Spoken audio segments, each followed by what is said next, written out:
Hello दोस्तों, स्वागत है आपका अपने परिवार कल्चरल क्लासेस में। दोस्तों, मैं जयंत सर और आज लेके आ गया हूं एक मजेदार सेशन। इस मजेदार सेशन में हम लोग बात करने वाले हैं आपके काव्य खंड का एक नया कविता के बारे में। इस कविता का नाम है हारजीत और हारजीत कविता के जो कवि हैं उनका नाम है अशोक वाजपेयी। ठीक दोस्तों, आप लोग भली भांति जानते हैं इस कविता शीर्षक को और इस कवि के बारे में, क्योंकि हम लोग इस क्लास से पहले यानी कि पिछले क्लास में हम लोगों ने अशोक वाजपेयी के बारे में पढ़े थे, यानी कि कवि परिचय को शानदार तरीके से पढ़े थे।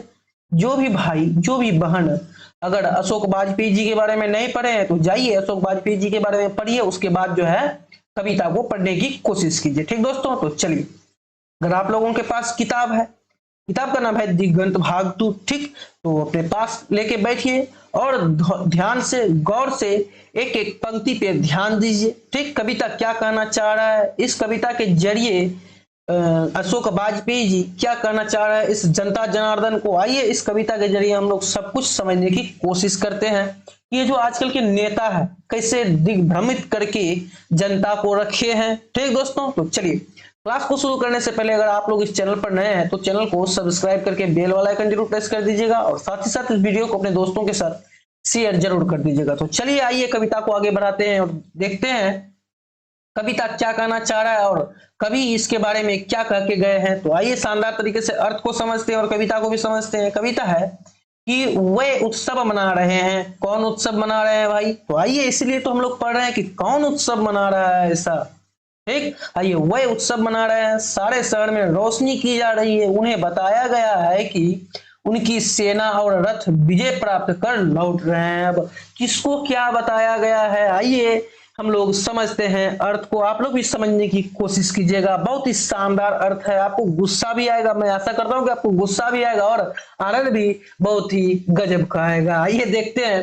कवि कहते हैं इन पंक्तियों के जरिए, इन पंक्तियों में कवि ने यानी कि अशोक वाजपेयी ने राजनीतिक झूठ को उजागर किया है इस कविता के जरिए। और इस पंक्ति में जो है अभी हम लोग जो पढ़ रहे हैं, इस पंक्ति के जरिए जो झूठी राजनीति अभी चल रहा है इस धरती पर, उसको उजागर किया है इन पंक्ति के जरिए अशोक वाजपेयी साहब। ठीक दोस्तों, समझ गए आप लोग? यहां तक आगे कर रहा है कवि। कवि कहते हैं कि नेता जनता को दिग्भ्रमित करते हैं और उन्हें वास्तविकता से दूर करते हैं। जी हाँ, बिल्कुल बात सही है। अभी कहते कुछ और हैं नेता लोग और करते कुछ और हैं। ठीक दोस्तों, यानी कि जनता जनार्दन को जो है वह दिग्भ्रमित करके रखा है, एकदम इधर उधर भटका रहे हैं। ठीक दोस्तों, कहते कुछ हैं करते कुछ हैं। ठीक, आप लोग सभी जानते हैं। ठीक दोस्तों, चलिए आगे बढ़ते हैं कि वाजपेयी जी यानी कि अशोक वाजपेयी जी ने इस कविता में नेता और शासक का सही चित्रण प्रस्तुत किया है।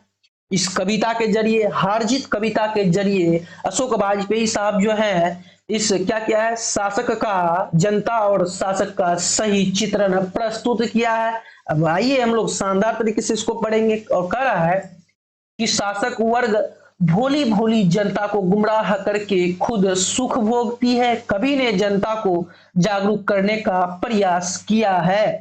अब आइए यहाँ पे कह रहे हैं अशोक वाजपेयी साहब कि अभी भोले भोले जनता को, ये जो शासक है, जो नेता लोग है, सबको, सब जनता जनार्दन को गुमराह कर रही है, गुमराह करके और अपने आप जो है खुद सुख का आनंद उठा रही है। ठीक दोस्तों, समझ गए आप लोग यहाँ तक? कवि कहते हैं, क्या कहते हैं कवि? कवि यही कहते हैं कि जनता को वह जागरूक कर रहे हैं शानदार तरीके से। ठीक, कह रहे हैं कि जनता आप जगिए। ठीक, आप जगिए, आपको भ्रमित किया जा रहा है, आप इधर का ना, आप इधर का रहते हैं ना, आप उधर का रहते हैं। ठीक दोस्तों, समझ गए यहाँ तक? चलिए आगे बढ़ते हैं और आगे बढ़ाते हैं कविता को क्या कहना चाह रहा है हमारे अशोक वाजपेयी साहब जी। ये कह रहा है आगे कि नागरिकों में से ज्यादातर को पता नहीं है कि किस युद्ध में उनकी सेना और शासक गए थे। यह तो नागरिकों को, आम जनता को पता भी नहीं चलता कि देश में चल क्या रहा है। ठीक दोस्तों, देश में क्या चल रहा है, हो क्या रहा है। ठीक, युद्ध किस बात पर था यह भी नहीं पता। अगर युद्ध हो रहा है तो उसको यह भी नहीं पता था कि किस बात पर युद्ध हो रहा है, उसकी सेना और शासक गए भी थे कि नहीं गए थे, उसको तो यह भी नहीं पता है। ऐसा भ्रमित करके रखे हैं आजकल के नेता लोग जनता जनार्दन को। यह भी नहीं कि शत्रु कौन था, पर वे विजय पर्व मनाने की तैयारी में व्यस्त है। उन्हें सिर्फ इतना पता है कि उनकी विजय हुई है। उनकी से आशय क्या है यह भी स्पष्ट नहीं।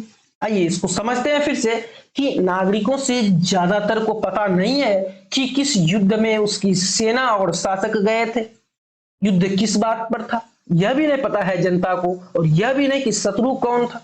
लेकिन वह विजय पर्व मनाने की तैयारी में व्यस्त है, को पता नहीं है, लेकिन फिर भी वह क्या करेगा, विजय पर्व मनाएगा, उसकी तैयारी में बिल्कुल ही व्यस्त है।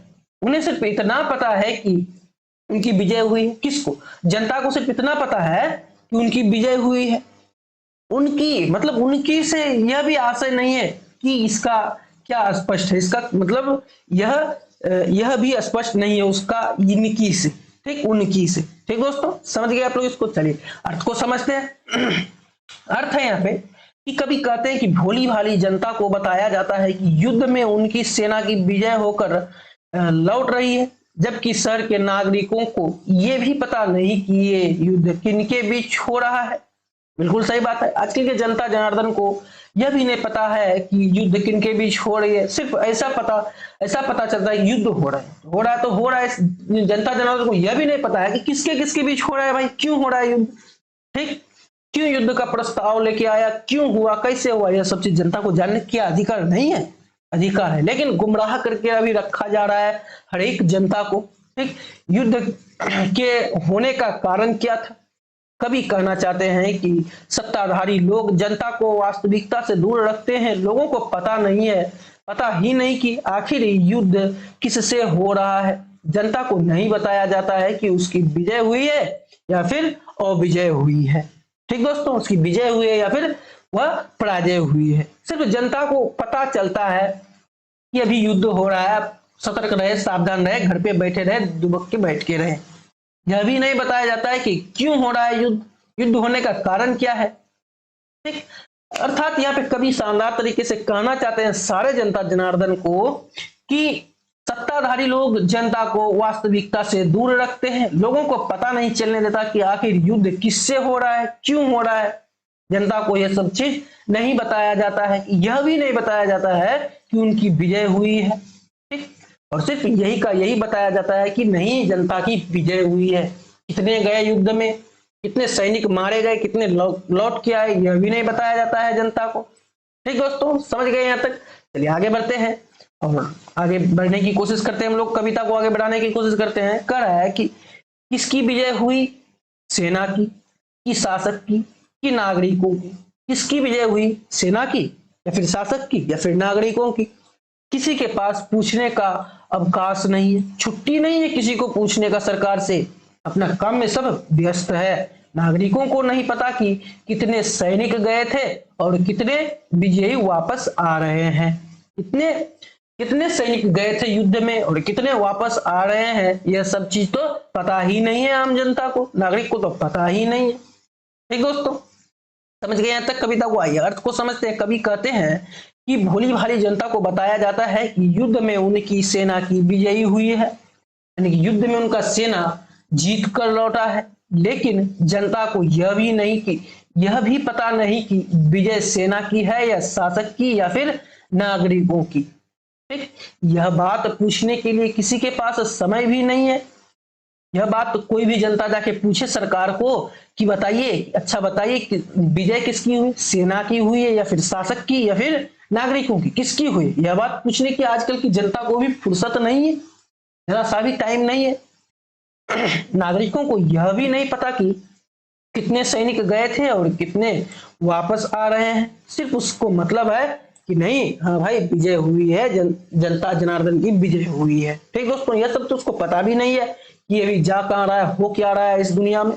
ठीक, चलिए आगे बढ़ते हैं। बहुत ही शानदार तरीके से अशोक वाजपेयी जी इन झूठी राजनीतिक से पर्दाफाश करने की कोशिश किए हैं। आइए हम लोग समझते हैं और आनंद उठाते हैं इस कविता का। आइए आगे कह रहा है, क्या कह रहा है कि खेत रहने वालों की सूची अप्रकाशित है। खेत में रहने वालों की सूची अप्रकाशित है, यानी कि खेत में कौन रहता है, मजदूर लोग ही रहते हैं, श्रमिक लोग ही रहते हैं। ठीक दोस्तों, सिर्फ एक यूड़ा मकस वाला है जो सड़कों को सींचते हुए कह रहा है कि हम एक बार फिर हार गए हैं और गाजे बाजे के साथ जीत नहीं हार लौट रही। वह जानता है, कौन? वह यूड़ा मकस वाला जो सड़कों को सींचता हुआ कह रहा है कि इस बार फिर से हार गए हैं हम, और गाजे बाजे के साथ यह जो जीत का जो बजा रहा है यह जीत नहीं है, यह वास्तविक में हार कर लौट रही है। उस पर कोई ध्यान नहीं देता है, उस पर कोई ध्यान ही नहीं देता जो यह बात कहता है कि इसकी विजय नहीं हुई, इसकी तो अब की बार हम लोगों की हार हुई। उस पर कोई ध्यान ही नहीं देता है। क्यों ध्यान देगा? वो अकेले बोल रहा है, इधर पूरा का पूरा देश समाज खड़ा है, वो अकेले है। किसके तरफ ज्यादा उम्मीदवार खड़ा होगा? उसी तरफ जिसके तरफ आदमी ज्यादा होगा, स्वाभाविक है। ठीक, चलिए। और अच्छा यह है कि उस पर सर के सींचने भर की जिम्मेदारी है, सच को दर्ज करने या बोलने की नहीं है। यह अच्छा है, यह अच्छा और अच्छा यह है कि उस पर सड़कें सींचने भर की जिम्मेवारी है उसको, और सच को दर्ज करने या बोलने की नहीं। उसको जो जिम्मेवारी है सिर्फ सड़क ही सींचे हो, और इसके अलावा वह कुछ नहीं बोल सकता है, दूसरे के प्रति कुछ नहीं बोल सकता है। इस देश में क्या होता है, उसको कैसा न्याय मिलता है, उस सब के बारे में वो नहीं बोल सकता है। जो काम है उसका सड़क सींचने की, सिर्फ वही काम करेगा और कोई काम नहीं करेगा। ये अर्थ को समझते हैं। कवि जी यहाँ पे कह के गए हैं, कहते हैं कि खेतों में रहने वाले अर्थात श्रमिक मजदूर जिन्होंने आजादी में अपना योगदान दिया, उनकी तरफ किसी का ध्यान नहीं है। कवि कहते हैं कि खेतों में रहने वाले, अर्थात खेतों में कौन रहते हैं? वही श्रमिक मजदूर जिन्होंने आजादी में अपना योगदान दिया है भर भर के, उनकी तरफ किसी का भी ध्यान नहीं है। बूढ़ा मकस वाला सड़कों को सींचते हुए देश के बुद्धिजीवी वर्ग की ओर से कहता है, क्या कहता है? कि हम लोग एक बार फिर से हार गए हैं, और गाने बाजे के साथ जीत नहीं हार लौट रही है। लेकिन उस पर कोई ध्यान नहीं देता है, और अच्छा है क्योंकि वह राजनीति की जिम्मेदारी से मुक्त है। ठीक, इसको हम लोग समझते हैं फिर से। देखिए, इस पर जो श्रमिक जो मजदूर लोग हैं, जिनका आजादी में योगदान भर भर के था, उनके तरफ तो किसी का ध्यान ही नहीं जाता है। जो बूढ़ा मकस वाला सड़कों को सींच रहा है, वह बुद्धिजीवी वर्ग की ओर से कहता है कि हम लोगों की इस बार भी हार हो चुकी है। या जो गाने वाने के साथ जीत कर लौट रहे हैं, ये वास्तविक में जीत नहीं है, यह वास्तविक तो यही है कि यह हार कर लौट रहे हैं। लेकिन उस पर कोई ध्यान नहीं देता है। अच्छा यह है कि वो राजनीति की जिम्मेदारी से मुक्त है। कौन?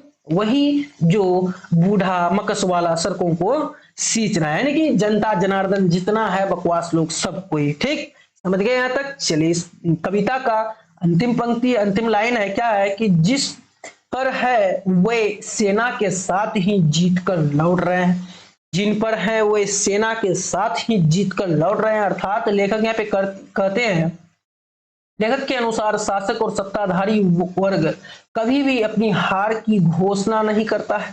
बिल्कुल सही बात है। देखिएगा, कोई हार जाता है, कोई भी सत्ताधारी वर्ग अगर हार जाता है तो वह अपनी हार की घोषणा कदाचित करना उचित नहीं समझेगा। ठीक दोस्तों, वह अपनी हार को भी विजय के रूप में प्रस्तुत करता है तथा जनता को यह स्वीकार करने के लिए विवश करता है कि वह उसे बलवान और समर्थवान समझे। वह कितनों भी हार जाए, कितना भी धूल चाट ले, लेकिन वह स्वीकार भी नहीं करेगा कि हमने हार गया। ठीक, मैंने हारा, यह वह स्वीकार नहीं करेगा। कौन? सत्ताधारी वर्ग के लोग कभी यह स्वीकार नहीं करेगा कि हम हार गए। वह तो सिर्फ यही सोचेगा कि नहीं, हम जीत गए हैं। अपनी हार को भी वह जीत में तब्दील कर देगा। ठीक, और जनता को यह स्वीकार करने के लिए विवश कर देगा, मजबूर कर देगा उसे बलवान और समर्थवान समझने के लिए। ठीक दोस्तों, किसको? वही सत्ताधारी को। ठीक, समझ गए यहाँ तक? तो चलिए दोस्तों, मैं आशा करता हूं कि आप सभी लोगों को हार जीत कविता का अर्थ शानदार तरीके से अपने अर्थों में समझ में आ गया होगा। तो चलिए, अगर आप लोग यहाँ तक इस वीडियो को देख चुके हैं तो इस वीडियो को कर दीजिए लाइक। तो चलिए, आज के क्लास में हम लोगों ने हार जीत, यह जो कविता शीर्षक है, शानदार तरीके से समझने की कोशिश किए हैं। अगर आप लोगों को कहीं भी दिक्कत हो तो कमेंट करके बताइएगा, आगे मैं इसका सॉल्यूशन जरूर बताऊंगा। ठीक दोस्तों, तो चलिए आज के क्लास को यहीं पे समाप्त करते हैं, फिर मिलते हैं कल नए उमंग और उत्साह के साथ और हार्दिक शीर्षक कविता के वस्तुनिष्ठ प्रश्न के साथ। तब तक के लिए सभी दोस्तों को राधे राधे।